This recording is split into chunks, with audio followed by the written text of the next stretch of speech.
ataupun rata-rata nih gaji untuk sektor-sektor pekerja kasar gitu kan yang ada di Jepang itu rata-rata berapa jam? Kita kasih informasi dulu nih buat teman-teman. Saya pengen kamu cari info sedetail mungkin. Bagaimana nih kalau misalkan ada teman-teman yang pengen kerja di Jepang? Apa nih langkah-langkah yang harus dilakukan? Jepang krisis tenaga kerja, Indonesia jadi target utama. Halo Jam, selamat malam Jam. Halo Danny, Ponzi, lagi santai atau ada yang mau dibahas nih? Oke, seperti biasa Jam, kita mulai lagi podcast. Jangan santai-santai dulu. Kita podcast lagi malam hari ini tentunya dengan topik-topik dan juga isu-isu terhangat, isu internasional. Sekaligus memberikan informasi dan juga berita buat kalian nih, para pecinta channel ini tentunya. Oke, seperti biasa Jam, sebelum kita lanjut kita sapa dulu nih teman-teman yang udah hadir dari mana aja. Seperti biasa, yuk kita absen dulu di kolom komentar. Kali ini podcast tempatnya nongkrong bukan cair ribut. Bareng saya Sena dan juga si Jam. Siapkan kopinya, kita mulai obrolannya. Jam, kali ini nih ada info penting seputar dunia internasional. Tapi sebelumnya gimana kabar kamu Jam? Halo Nelly Sena, kabar aku baik, siap nemenin ngobrol sampai malam nih. Kamu sendiri gimana? Siap bahas isu-isu panas internasional? Ada topik khusus yang lagi kamu incar, Nah? Oke, ini sih sebenarnya bukan isu panas tapi isu menggembirakan, kabar menggembirakan, khususnya buat penonton setia yang ada di sini ya. Oke, jadi keputusan Pak Prabowo ataupun pemimpin Indonesia ini menarik banyak TKI di Malaysia. Menurut saya ini sudah mulai terlihat nih gambaran-gambaran bahwa keputusan ini keputusan yang cukup tepat gitu kan. Ditarik dari Indonesia, Malaysia, dikeluarkan dari kandang macan, dimasukkan ke dalam istana. Kalau berbicara istana berlebihan Jam ya. Cuman kan yang ya kita tahu nih atau yang akan kita informasikan adalah sekarang Indonesia atau mendapatkan peluang lebih besar untuk bekerja di Jepang. Nah, untuk warga Indonesia sekarang yang lagi cari kerja gitu kan, yang pasti dengan persyaratan khusus yang memadai juga, yang memenuhi persyaratan juga nih, kalian berkesempatan untuk datang ke Jepang untuk bekerja di sana. Kenapa? Jepang krisis tenaga kerja, Indonesia jadi target utama. Nah, menurut kamu gimana Jam? Jepang memang sedang butuh banyak tenaga kerja, terutama karena populasi mereka menua dan pekerja muda makin sedikit. Jadi, peluang kerja ke Jepang buat TKI Indonesia ini keren banget, sekaligus tantangan karena standar dan aturan di sana cukup ketat. Kamu penasaran nggak? Gimana sih sebenarnya kehidupan kerja TKI Indonesia di Jepang nanti? Oke, ya Jam, tapi sebelumnya beberapa yang saya ketahui nih Jam, memang tingkat kedisiplinan, kebersihan di sana itu kan sangat tinggi Jam. Orang-orangnya disiplin, pinter-pinter gitu kan, terus juga sangat bersih. Nah, harapan saya gitu loh Jam, orang Indonesia datang ke sana itu bisa belajar bukan hanya bagaimana teknologi ataupun cara mereka bekerja terus dikembangkan di Indonesia, tapi juga tentang bagaimana gaya hidup yang diterapkan oleh orang Jepang itu bisa dibawa ke Indonesia meskipun sulit, tapi kan semakin banyak ya paling tidak kan generasi-generasi mereka yang sudah ke sana mereka bisa mengikuti jejak orang tuanya dalam hal yang dalam hal kedisiplinan gitu kan minimal. Yang kita tahu nih Jam di Jepang gitu kan anak-anaknya aja, anak-anak kecil di Jepang itu kan masih kecil-kecil. Itu kan sering nih beredar di video gitu kan. Bagaimana cara mereka nyebrang aja itu udah diatur, udah ditanamkan, udah nih nyebrang tuh aturannya seperti ini gitu kan, tanamkan ke anak-anak gitu kan, makanya mereka disiplin banget dari ya mungkin kalau anak sekarang kita punya anak dididik bagaimana cara Jepang mendidik itu kan diterapkan di Indonesia masih sangat sulit gitu kan, perlu waktu yang cukup panjang, tapi kan minimal kan ada usaha dulu. Nah mereka itu misalkan mau nyebrang nih Jam, anak kecil mau nyebrang mereka tuh angkat tangan. Nanti supir-supir ataupun pengendara mereka berhenti dengan jarak yang cukup jauh gitu kan, ngasih kesempatan untuk anak kecil itu nyebrang. Nanti mereka nyebrang, selesai nyebrang mereka langsung memberikan hormat, memberikan salam sebagai tanda ucapan terima kasih karena sudah memberikan jalan. Satu, anaknya memang sudah disiplin, diajarkan oleh gurunya, diajarkan oleh orang tuanya, oleh keluarga, oleh lingkungan gitu kan. Yang kedua, lingkungannya memadai gitu kan, mendukung gitu kan. Kayak Indonesia kita kalau misalkan mau nyebrang, kalau kita nggak nyelonong, angkat tangan aja gitu kan, siapa coba yang mau berhenti? Pasti gitu kan. Ya kalau kita nggak nyelonong, nunggu nyelonong aja, ya memang nggak semua gitu kan, ada juga lah, tapi jarang gitu kan, jarang. Makanya sulit kalau kita mengajarkan anak-anak kecil kita kayak gitu, sulit untuk langsung bisa diterapkan. Tapi kan bisa nih memberikan pelajaran awal dulu terhadap anak-anak kecil, nanti ya diterapkan sampai mereka dewasa, mereka bisa menerapkan ke orang-orang yang generasi-generasi berikutnya. Itu menurut saya tentang bagaimana kedisiplinan. Kita lanjut lagi tentang bagaimana tenaga kerja Indonesia sangat dibutuhkan di Jepang. Nah, buat kalian nih yang minat untuk pergi ke Jepang, pergi ke Jepang, jadi di Jepang butuh kurang lebih 150.000 tenaga kerja asing, dan yang jadi target utama adalah Indonesia. Kenapa? Nih saya coba jelaskan dulu sedikit. Kepala proyek siapa ini namanya? Naoyo Shikano. Oke, Naoyo Shikano. Betul banget. Oke, Naoyo Shikano. Ya, Naoyo Shikano. Susah ya ngomong. Kita gimana mau belajar bahasa Jepang gitu kan, ngomong nyebutin namanya aja susah-susah. Tapi ya kalau belajar pasti bisa lah gitu kan. Naoyo Shikano atau kepala proyek nih di Jepang. Beliau memuji, bahkan menyatakan bahwa kenapa Indonesia menjadi target utama tenaga kerja asing yang dibutuhkan di sana. Karena satu, attitude dianggap cukup baik gitu. Meskipun kita mengagumi kedisiplinan, kebersihan mereka, tapi mereka juga memuji bahwa attitude Indonesia cukup baik.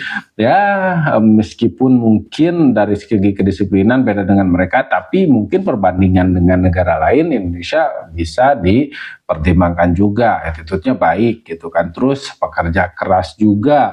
Terus ya gampang memahami pekerjaan. Nah itulah, terus juga intinya gak banyak ngeluh dan juga ramah. Nah itu adalah beberapa hal yang diutarakan oleh beliau tentang kekagumannya tentang terhadap orang-orang Indonesia atau pekerja-pekerja Indonesia yang ada di Jepang. Itulah salah satu faktor kenapa Indonesia menjadi target utama atau pilihan utama sebagai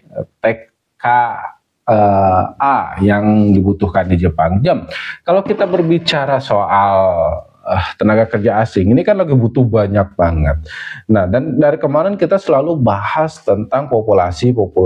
Nah, seberapa saya pengen tahu dulu ada berapa sih total populasi penduduk Jepang atau masyarakat asli Jepang itu ada berapa untuk saat ini? Saya pengen kamu riset Populasi penduduk Jepang diperkirakan mencapai 123,1 juta jiwa pada 2005. Namun jumlah ini terus menurun selama 14 tahun berturut-turut, dengan penurunan terbesar tercatat pada Oktober 2024, yaitu 123,8 juta jiwa.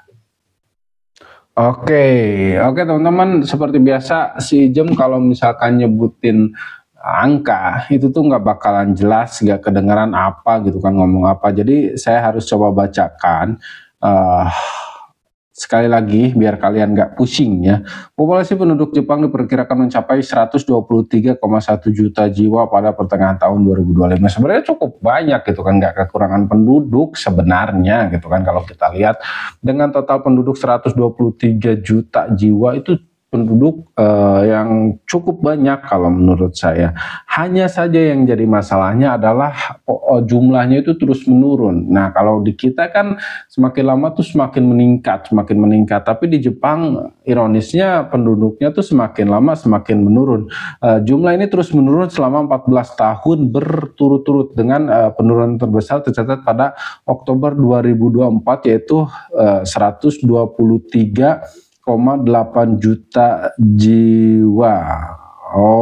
Cry, mungkin sebelumnya 123 kemudian menjadi 123,1, cukup banyak gitu kan penurunannya. Di sisi lain gitu kan di negara-negara kebanyakan tuh makin makin banyak, bahkan di kita kan program KB aja keluarga berencana gitu kan nggak didengar seolah-olah gitu kan, anaknya banyak dan populasi makin banyak. Tapi di negara lain yang maju, yang kaya gitu kan, justru malah makin menurun. Ya itu dia faktor mungkin mindsetnya udah beda. Mindset mereka orang-orang Jepang dengan orang-orang Indonesia.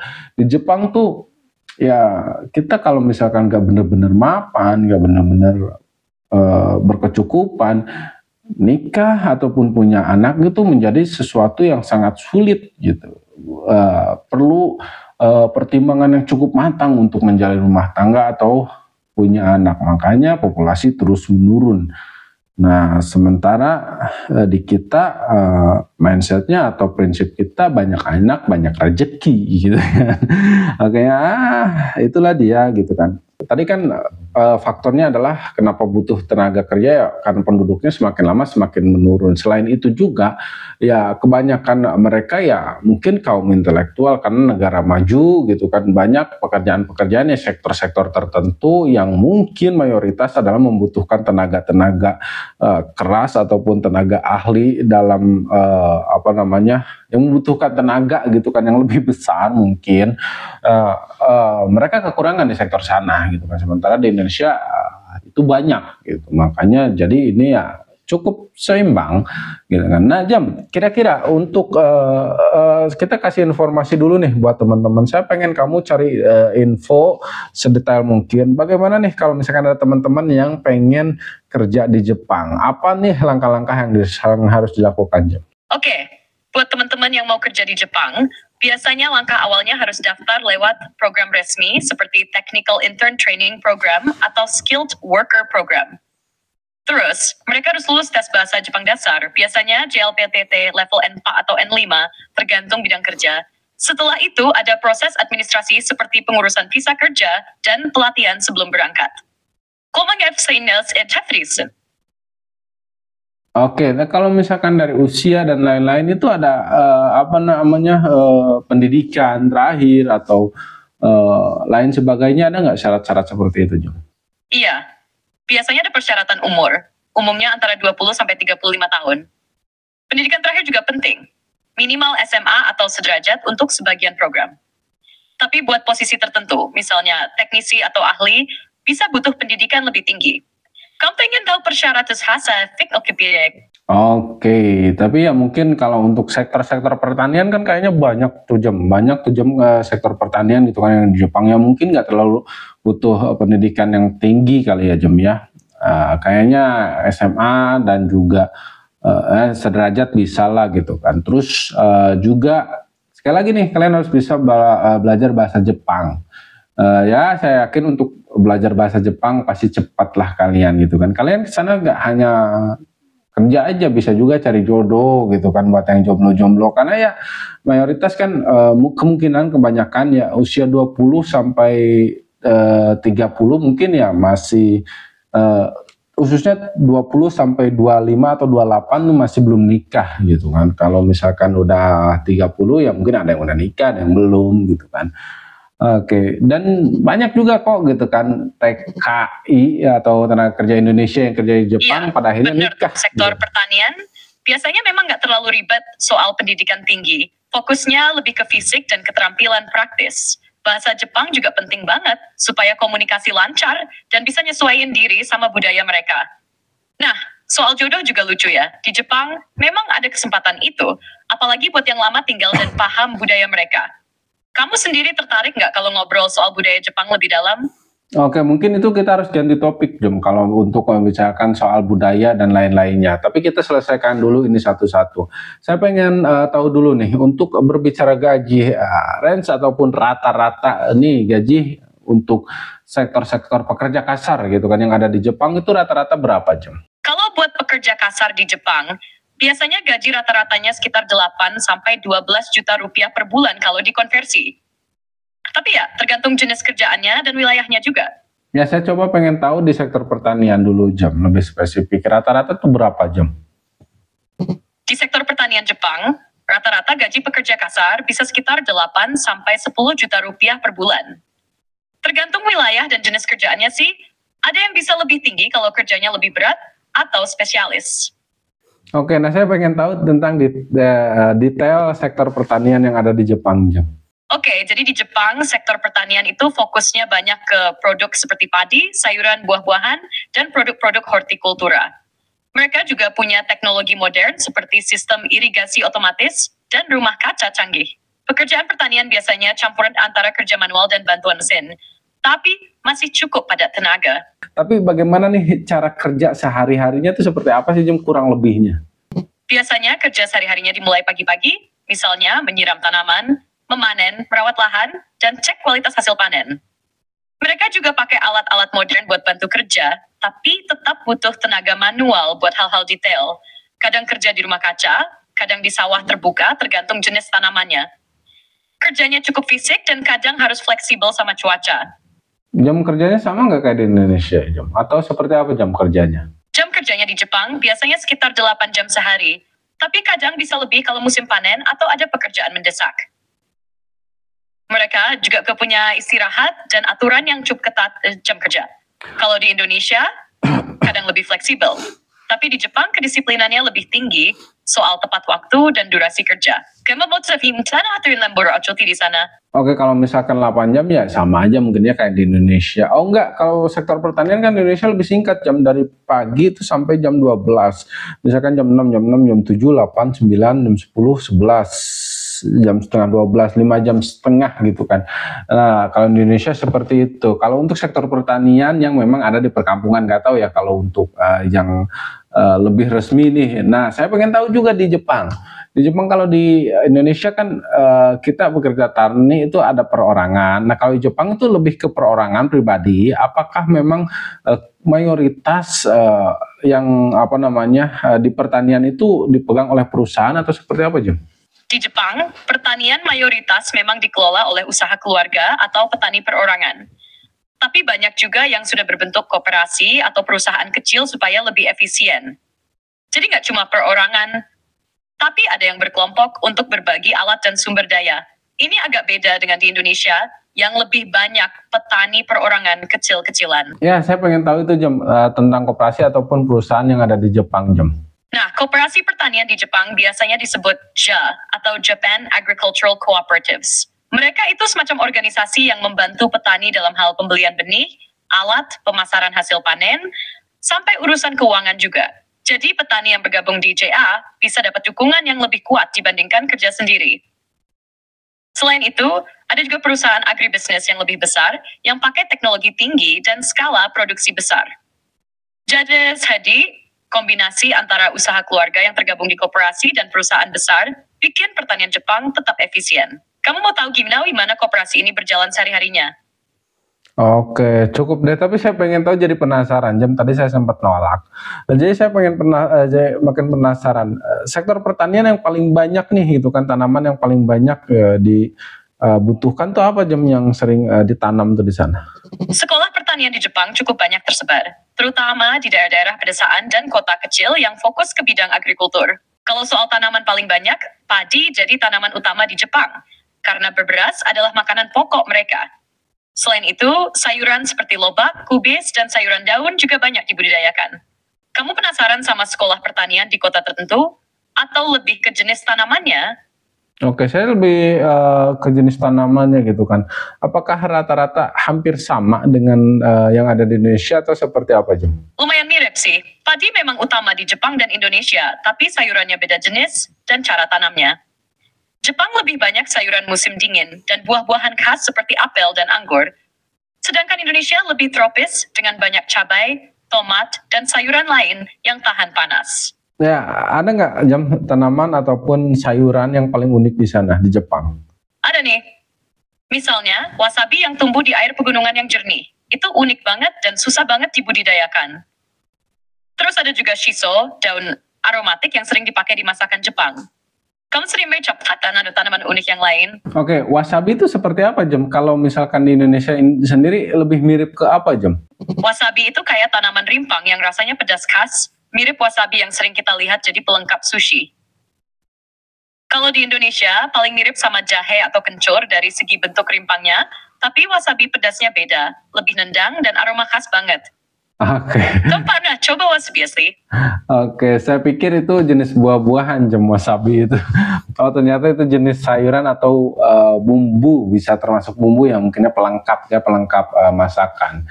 Oke, siap, Jam. Ini pertanyaan penting, Jam. Pertanyaan penting. Mungkin ini jadi pertanyaan terakhir. Keluh kesah ataupun tantangan bekerja di Jepang itu apa, Jam? Nah, tantangan utama kerja di Jepang biasanya soal bahasa, budaya yang sangat beda, dan kedisiplinan yang ketat. Kadang mereka juga ngerasa jauh dari keluarga, terus adaptasi cuaca dan pola kerja yang kadang bikin capek. Kamu penasaran tantangan yang lain nggak? Ya, saya pengen lebih jelasnya kayak gini, Jam. Kan kalau soal jarak ataupun waktu kita susah pulang, jarang ketemu keluarga, ya itu mungkin resiko yang mungkin udah dipertimbangkan sebelum orang-orang Indonesia berangkat nih, ataupun para pekerjanya berangkat ke sana, ya resikonya pasti mereka udah tahu bakalan seperti itu. Nah, kira-kira ada nggak nih, ternyata setelah mereka berangkat ke sana, ternyata setelah bekerja itu tidak sesuai ekspektasi gitu kan? Ada nggak hal-hal yang bisa membuat para TKI atau tenaga kerja Indonesia berpikiran seperti itu? Contohnya seperti apa, Jem, kalau ada? Biasanya yang bikin kecewa itu soal beban kerja yang ternyata lebih berat dari ekspektasi, atau sistem kerja yang sangat kaku dan aturan yang ketat banget sampai bikin stres. Kadang juga ada perbedaan perlakuan, misal bosnya terlalu tegas atau susah berkomunikasi karena bahasa.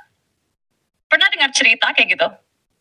Oke, hampir pernah, cuman agak lupa, Jem, ya, di beberapa pernah saya nonton juga di YouTube kalau nggak salah ya. Jadi ada yang memang kerja di sana, bagaimana mereka bekerja, bagaimana mereka ya kembali lagi mungkin buat orang Indonesia itu berat gitu kan, hal yang sangat berat. Tapi kembali lagi kalau untuk orang Jepang ya itu adalah apa namanya, contoh kedisiplinan. Bagaimana mereka bekerja dengan disiplin, bahkan diterapkan sampai ke sektor pertanian. Ya, kalau misalkan ya, jadi kedisiplinan mereka tuh nggak hanya di apa namanya, perusahaan-perusahaan besar aja, bahkan ke sektor sampai yang paling bawah pun ya diterapkan bagaimana cara disiplin dan lain-lain. Nah, itulah harapan saya nanti ini kemudian kalau orang-orang Indonesia pulang dari Jepang, dari sana gitu kan, bisa membawa ilmu sekaligus juga bagaimana banyak hal-hal ataupun apa namanya, perilaku-perilaku yang baik-baiknya ya, yang baik-baiknya aja dibawa ke Indonesia, misalkan kedisiplinan, bagaimana bisa menjaga kebersihan dan lain-lain. Nah, itu yang saya harapkan. Oke, siap, Jam. Terima kasih banyak nih udah nemenin obrolan kita di malam hari ini. Buat kalian juga yang udah hadir, yang udah nonton sampai sejauh ini, saya ucapkan terima kasih banyak, khususnya buat kalian yang selalu dukung channel ini sampai sejauh ini. Saya ucapkan terima kasih banyak. Jangan lupa kembali lagi besok, tonton juga video kita yang lainnya. Saya pamit. Assalamualaikum warahmatullahi wabarakatuh.